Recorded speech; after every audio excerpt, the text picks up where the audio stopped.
आम्ही आता रील बनवत होतो आणि मला एक लहानपणीची आठवण आली. चला मी तुम्हाला दाखवते.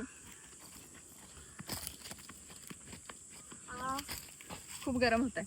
तर तुम्हाला करवंद माहिती आहेत ना, म्हणजे काळी मैना. तर आम्ही आहे ना करवंद काढायला गेलो ना, तर हे पान घेऊन जायचो. हे असं तोडायचं, ठीक आहे. आणि हे असं तोडल्यानंतर याचा ना द्रोण बनवायचो. हा असा द्रोण बनवायचो. मग याच्यामध्ये ना जी आम्ही करवंद काढायचो ती याच्यामध्ये टाकायचो, मग ते अख्खं भरायचं. पण हे जॉईन करायला आहे ना सिंपल गोष्ट असायची.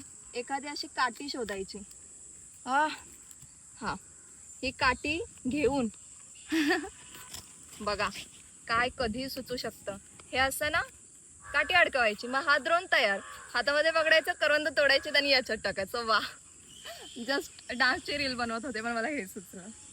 बरं तुम्ही पण करवंदांसाठी असाच द्रोण बनवता ना? हा